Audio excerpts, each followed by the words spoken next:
Well, a Mammoth Lakes man was arrested in the recent burglary at a medical marijuana dispensary. According to a press release from the Mammoth Lakes Police Department last Wednesday, March 18th at about 9:45 p.m., Justin Allen Platt, an 18-year-old Mammoth Lakes resident, was brought to the Mammoth Lakes Police Department by his father to turn himself in for the burglary at Mammoth Lakes Wellness. Mammoth Lakes police officers have been working diligently, according to the press release, on this case since it was reported during the early morning hours of March 9th. Platt was eventually identified as one of the suspects and a warrant was obtained for his arrest. Platt, according to that press release, has been out of the area but was in contact with Mammoth Lakes Police Department officers to negotiate his surrender. Although Platt was taken into custody, the investigation into the burglary and subsequent threats to the employee continues and additional arrests are possible. Platt was processed at the Mammoth Lakes Police Station and then booked into the Mono County Jail in Bridgeport. He was charged with burglary and criminal threats, bail set at $50,000. Additional charges of conspiracy to commit burglary may be considered by the District Attorney's Office based on the investigation. Now, the press release states the Mammoth Lakes Police Department would like to thank the community for being so involved in this investigation and for providing numerous tips, some of which ultimately led to the successful conclusion. It is because of the support the Mammoth Lakes Police Department says that they can continue to make Mammoth a safer place to live and work. Well, Deb Murphy filed this following report. Kenneth Rossy's attorney appeared at the settlement conference last Friday at the Independence Courthouse, but no settlement was conferred and no trial date was set for Rossy and his wife, Don D., in the couple's embezzlement case. Now, the Rossys were arrested 2 years ago and charged with 135 counts, including embezzlement of $1.5 million from the Inyo County Department of Health and Human Services. Presiding Judge Philip Argento granted Kenneth Rossy's request to release Gerard Harvey, his lawyer, from the case. Following a discussion in chambers, Argento explained that efforts were already in motion to replace Harvey. He also set an April 15th date for a counsel status check and a court appearance in Independence on Thursday, April 23rd for, quote, an amended complaint and other matters, end quote. Now, following the court appearance last Friday, Inyo County District Attorney Tom Hardy explained the amended complaint basically was a, quote, cleaning up of the charges, end quote, against the Rossys. The last trial date was set October 6th. That was vacated when Don D. Rossy released her lawyer and requested a court-appointed attorney.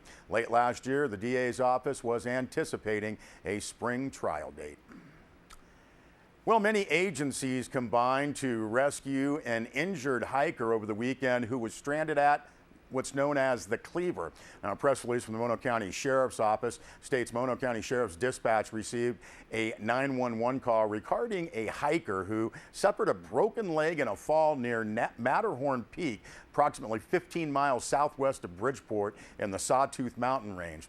Press release notes that the Mono County Sheriff's Search and Rescue Team and a California Highway Patrol helicopter out of Auburn was dispatched to aid in the location search and rescue of that injured hiker.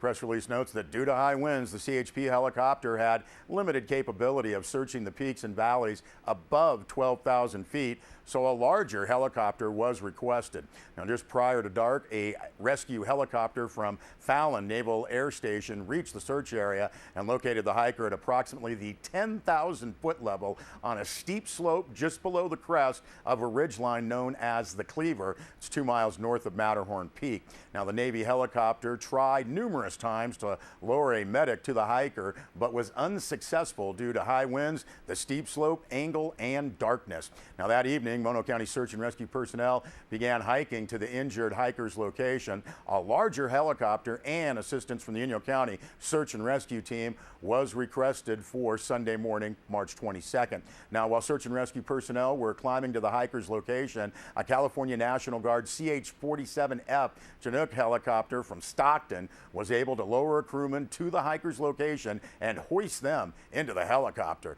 The hiker was flown to Bryant Airfield in Bridgeport and transferred by Mono County paramedics. The medics then transferred the hiker to Care Flight for transport to Renown Medical Center in Reno for further treatment. And there is more on this story, dramatic rescue, on our website, sierrawave.net. Well, Deb Murphy filed this report for Sierra Wave Media. Northern Inyo Hospital District's Wednesday board meeting was rough. The board of directors and CEO Victoria Alexander Lane seem to be taking incremental changes to smooth things out, but for Northern Inyo Hospital's chief of staff, it may be too late. At the start of his staff report, Dr. Thomas Boo announced he was stepping down as Northern Inyo Hospital chief of staff due to a, quote, dysfunctional relationship with the CEO, end quote. His statement was met with stunned silence from approximately 100 people in the audience and no words from the Northern Inyo Hospital board. The board did respond to staff concern over a change in the hospital's complaint and grievance policy, rather than approve the change that would remove the board as a last resort in the complaints and grievance process. Board member Dr. John Ungersma moved that the policy be tabled and that the language in the hospital's progressive discipline process be scrutinized and made more clear. Now, the grievance policy was the only one up for a vote, but the board recognized that the two policies were connected. Board member Pete Watercott opened the door to have the board possibly make the determination that the progressive discipline process was followed in disputed cases. Now, during the public comment period, Denise Morrill, a member of the Nurses Union Organizing Committee, read the 17 references to at will and sole discretion in 4 pages of the hospital's progressive discipline policy. The references made it clear that discipline and termination were well within the purview of the administration. Now, the explanations for both the grievance policy and disciplinary language all made sense, but within the context of the current morale among staff, both just added fuel to the fire, said Chief Operating Officer Leo Fries, quote, "I have never seen a hospital where staff and employees could go to the board," he said, and he also noted that the language in the discipline policy was scary. California is an at-will state, but that's not how it works here. We do progressive discipline. Your fear is real, he said to the nurses. But with the union, you no longer have that fear. Georgianne Stottlemyre, she's Northern Inyo Hospital's Chief of Human Resources, will not let us do anything but progressive discipline, end quote. Now, other managers spoke in favor of approving the policy change that would eliminate the board from the process. A registered nurse spoke of bad experiences at another hospital and the fact that he appreciated the fact that at Northern Inyo Hospital, he could go to the board with grievances.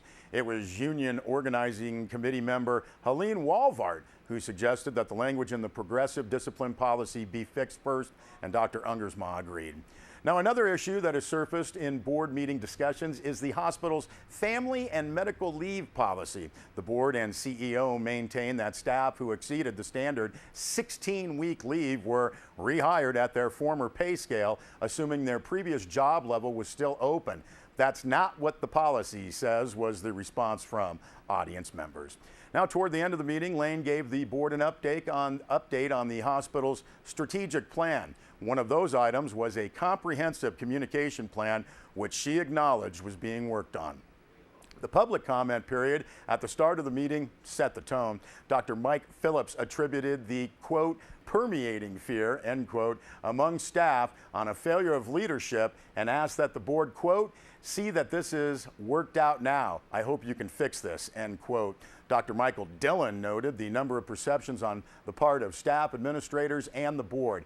We have to be a team and work together, he said, calling for a working group with representatives from all levels at the hospital to face the issue. We need restraint. The problems here preceded the administrator. We need to face the problems and solve them as a group. We'll be back with more news.